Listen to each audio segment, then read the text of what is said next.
And as a matter of fact, I want you to be hated so much for how well you draft, because today we're talking about must draft rookies in your 2023 rookie draft. These are some guys that Chev, Nate, and I, we're not leaving our drafts without. Not even a little bit. We're going to tell you why, where we're drafting them, and if we have to move around to that pick, what we're going to do, or maybe they fall to us wherever they are. So, Nate, I heard about this guy for the last like 5 days Yeah, consistently since he got drafted. You are going to make this a thing. I Aren't am. I'm going to make it a thing. I've talked myself into it. It didn't take very long. I'm going with Tank Bigsby, and I'm not leaving the draft without him. I'm halfway through my first rookie draft of the season, and you bet it, I picked up Tank Bigsby in the second round. you? So Tank Bigsby, drafted by the Jacksonville Jaguars, got that day 2 draft capital we all know and love. But now he's with Travis Etienne. What is going to happen? Hey, I'm not sure. I've been saying the whole weekend, hey, Doug Peterson got his guy. They say Travis Etienne was drafted by the old regime, Mike. I just want to let you know that we did continuously say Shane Steichen got his guy when he drafted Evan Hall, because JT wasn't his guy. We had a great time at Nate's house for the draft. Thank you, Nate, for being a gracious host. And by the way, speaking of which, your draft is coming up. Payup.com/Dynasty Rewind. Pick up our 2023 draft guide. $20, 74 pages of content. Boom. Beautiful. Nate, anyway, awesome. Continue telling me why you're picking up Chetarius Tank Bigsby. Yeah. So, Etienne's there. Etienne's not going away. But I think this situation looks better than another situation we saw that looks similar with a rookie coming into, where we have Kenneth Walker and Zach Charbonnet in the same backfield. That one is going to be rough because both those guys need volume. I think those guys kind of need volume to be top fantasy backs. I think the Etienne Tank, they don't overlap as much as Zach Charbonnet and Kenneth Walker. Etienne, he's going to have that pass catching, and Tank is going to have the running downs. I think it's going to have that true lightning and thunder and lightning backfield. I think that's what they're going for, because otherwise, why would you put the draft capital into Tank Bigsby there, right, when you have Travis Etienne? So I think there's going to be a role for Tank. I think that it can grow. Etienne's there. He's good. It's not – the ceiling is limited, I have to admit, but Etienne's only there 2 more years unless that 5th-year option gets picked up. Hey, Josh Jacobs did not get his 5th-year option picked up. We've seen that the NFL does not want to pay running backs. So Etienne might only be there 2 years. Don't guarantee that 3rd year just yet. And right now, you can pick up Tank Bigsby mid, late second. I'm taking him mid, depending on positional need of your team. But you can definitely pick him up late second right now, despite him being a really good running back prospect, top 5 running back prospect for a lot of people. He's dropping this far. And you can trade Brian Robinson, Cam Akers to get into that spot to upgrade. I think your running back, I think you can get similar production this season, and you get a better dynasty asset than either of those guys going forward. Chev, what is a player that you are not leaving your rookie drafts without? Yeah, but the guy I'm going with is Josh Downs. This guy has been criticized for being too small. He got drafted in the 3rd round with the 79th pick to the Indianapolis Colts. The reason why he fell so far was because of his size, I believe. And, he lands actually in a really good spot, in my opinion. The Colts don't really have much wide receiver competition. I mean, obviously you have Michael Pittman. Then you have Alec Pierce, Isaiah McKenzie. Not much competition. And, also, a lot of those guys are bigger. Pittman's obviously a bigger guy. Alec Pierce is a bigger guy. I believe on Our Lads, Isaiah McKenzie was slotted in before Joshua Downs at this point. But, Isaiah McKenzie struggled to get on the field and be productive. Joshua Downs now has a chip on his shoulder with him being picked later than expected. And, he wants to be great. You can see in the video where he was drafted, you can tell he's ready to go. He's ready to get to work. He also gets to start his career with a rookie QB that, maybe isn't the most accurate at this point. But with Joshua Downs' route running, it's going to be very helpful for Anthony Richardson moving forward to find him, because Joshua Downs is going to be a player that's going to be open. Some of his best attributes or abilities is route running. For me, separation. He's got sticky hands. His ball tracking is incredible, and contested catches. So, Anthony Richardson, he doesn't have to throw a perfect ball. Joshua Downs may be small, but, he was a guy that went up for every single ball, made big plays on defenders, and he played bigger than his size, in my opinion. So That's why I love Joshua Downs. I love that he's being doubted now. Now I don't have to draft him in the late first. Now I can pick him up at pick 206 is where it seems to be where he's landing. And, he's going around guys like Luke Musgrave. He's going around guys like Marvin Mims, which I think Marvin Mims had a heck of a landing spot. And we'll see what Mike has to say later. But I just love Joshua Downs now that I can get him at the 206. And you're probably seeing him go later in the second too. So Joshua Downs is a guy that I truly love his landing spot. And now I also love that he's being devalued in fantasy football, which is going to help me snag more shares of him. Absolutely agree, though. I mean, it's a great spot for him. He could be the slot guy, and I think that's the perfect fit for him. Chev kind of spoiled it a little bit, but I love it. Marvin Mims. Now, you do not be sorry, dog, because I love Marvin Mims. I was excited to talk about him. So he was the last pick in the second round, but this dude, great ball tracking and amazing hands. That coupled with the rumors that the Broncos are shopping Cortland Sutton. Jerry Jeudy's option was picked up today or yesterday. Yep. He could become relevant sooner rather than later. I do like the weapons that they're assembling out there, though. They got Jeudy, they got Mims. You got Greg Dulcich, who you guys know I'm a huge fan of as well. So Marvin Mims could be that next guy to slot right in there. He's currently an early to mid second round pick. And for me, if you're not happy with the back end of the second round, like let's say you don't want like Zay Flowers, Dalton Kincaid, Devon A. Chain, something like that, you can move back, get you some extra draft capital, pick up Mims, move around, you get Mims plus. But the landing spot to me is just absolutely perfect here. I couldn't think of many other places where he has a path to relevance faster. There's a couple of players that I'd be willing to trade away to try to get that second round pick. One of them is Michael Gallup. I'd be interested in moving to get that pick for Marvin Mims. A guy like John Mechie plus, maybe, if you're not sold on the Houston offense as a whole, although I do love what Houston did, to be honest with you, in this draft. Donovan People-Jones, I'd like to get out from under him. And Sky Moore. But still, if you want to get off of Sky Moore, he's a guy, like Nate just said, take that pick, Marvin Mims. You could turn Sky Moore into Marvin Mims. Nate, you got somebody who's going to be doing some work at Lambeau. It's not Tucker Kraft. Not Tucker Kraft. We're getting help for Jordan Love. We're getting help for Jordan Love, and we got lots of help for Jordan Love. But I think the best help that we got for Jordan Love is Jayden Reed, wide receiver out of Michigan State. This is a guy that I've been a big fan of for the past 2 years. What makes Jayden Reed great is that he is good at everything. He is good at everything you need a wide receiver to do. He checks all the boxes, and he has elite traits to go with that. He's not just a jack of all trades, master of none. If you don't know who Josh Pate is, which a lot of you probably don't know who Josh Pate is, he's a journalist for CBS Sports for 24/7, and he covers college football. Great guy. I love his podcast, love his show. He was talking about how there's a situation going on in Michigan State right now with their quarterback and their wide receiver both transferring out. And they're transferring, the wide receiver's transferring because he heard, and Michigan State heard from NFL scouts that, hey, that Jayden Reed kid, if he had someone better throwing to him at quarterback, he would have been a first rounder. Okay. Jayden Reed is talented, and NFL scouts knew that he was a value being picked up in the second round. And you got to know that he's a value being picked up in your second round as well, because Jayden Reed, he has the ability to play inside and outside. He's going to be playing in the slot mostly in Green Bay. And that is a wide open position for the Green Bay Packers right there. There is no one in that position right now. Christian Watson's out there playing the X. Romeo Doubs is playing the Z. And Jayden Reed is going to slot literally right into the slot. Okay.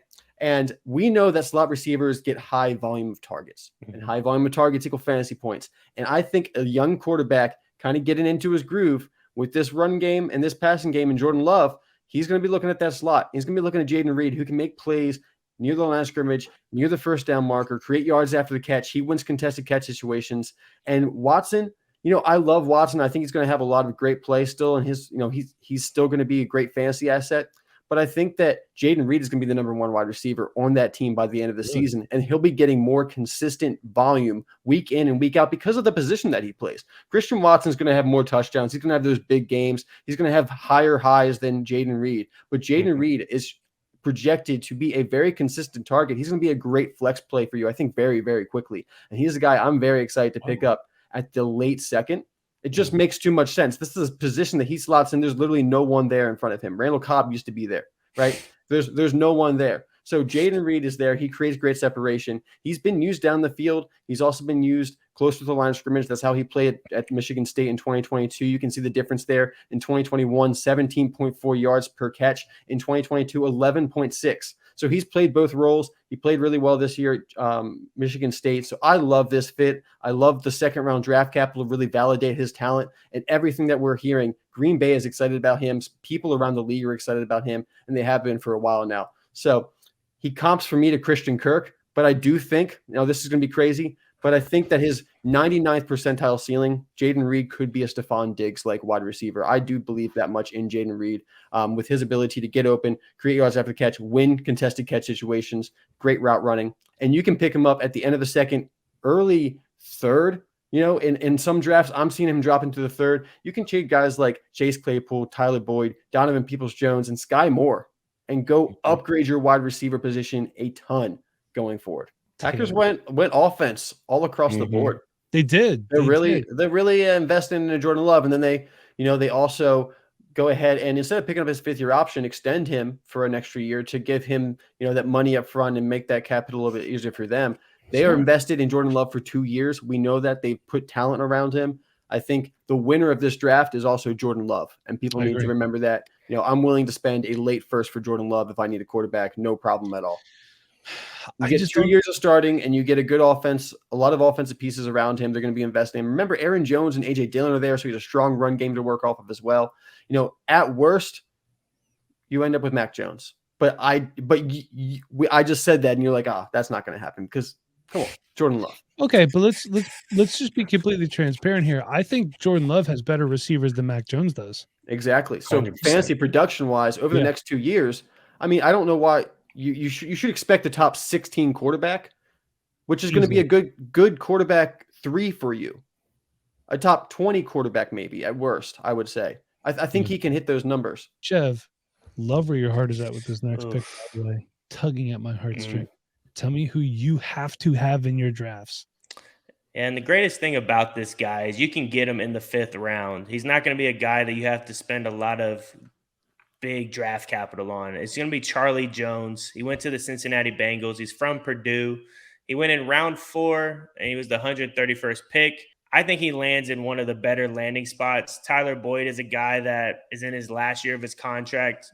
They have to find a way to pay. I believe Burrow hasn't been paid yet, and I believe Chase is going to have to get paid at some point. I think they'd rather just wait and just find another guy that could be the third man. It's not too hard. A lot of good wide receivers coming out of the draft these days, and Charlie Jones is one of those guys. He's just a guy that he knows how to get open. That's the best thing about him. He knows how to manipulate the defense. He knows how to read their zones, where the soft spot is, and how can I make plays. He's a guy that had a lot of back shoulder catches. He's a guy that just made plays down the field. When 50-50 balls were going up, he was a guy that came down with them most of the time. So, if you're the Bengals and you're trying to find a guy to possibly replace Boyd, Charlie Jones is a good pick because he's a guy that can get open. And, just think about it. You got T. Higgins. You got Jamar Chase. There's going to be a lot of room for Charlie Jones to get open in the next few years if he can stay healthy and he can get on the field. And I think he's destined to be that wide receiver 3 for them. I don't think they'll have to spend capital to go get another guy, especially if you have those 2 big dogs already there. And you get Joe Burrow as your quarterback. So nothing better than that at this point. And like I said, you don't have to spend a 2nd or a 3rd. This guy is going late 4th, and he's going in the 5th rounds. He's a guy, I'm trading Zay Jones. I'm trading Romeo Doubs, Van Jefferson, Michael Gallup, Greg Dortch, who played well last year. But those are guys you could trade for the 5th round pick. And that's what it's going to take to go get Charlie Jones. And I'm perfectly fine trading those players to get a guy that has potential in the next year. He's probably going to sit on your taxi slot this next year, but it's perfectly fine. He'll have production in the next few years. I think he can turn into a pretty good wide receiver that gives you some flex possibilities, but it just comes down to him getting on the field there. One more here, and it would be a Dynasty Rewind show without me talking about tight ends. And I'm actually going to talk about a Dallas Cowboys tight end. Ooh. Luke Schoonmaker. I know it's Schoonmaker, but in Pennsylvania, we would say Schoonmaker. That's how we roll. Went to the Dallas Cowboys in the 2nd round. Admittedly, we had not scouted him, He was on our list, but he wasn't really getting a lot of hype. Mhm. And we don't want to sit here and say we only talk about players that get hyped up. We listen to credible sources, NFL scouts. We hadn't. Nate, had you heard anything about this dude really before the Yeah. So I had heard about him. I had watched a little bit about him, and I know heard a little bit. Bob had knew that he had gone into some top 30 visits. Teams were talking to him, but there was a lot of tight ends that we scouted. Schoonmaker was on there, but we definitely got excited once we started watching him after he got drafted, didn't we, Mike? So that night he gets drafted, and we're like, well, we got to talk about this guy, right? Start watching the film, fell in love with him. So he was amazing. Look, tight ends matter, as I've been telling you, and as the NFL told you. Nate, correct me if I'm wrong. More tight ends got drafted this year than running backs. I believe so. Insanity. Complete insanity. He's a physical, sure-handed tight end with unique separation ability.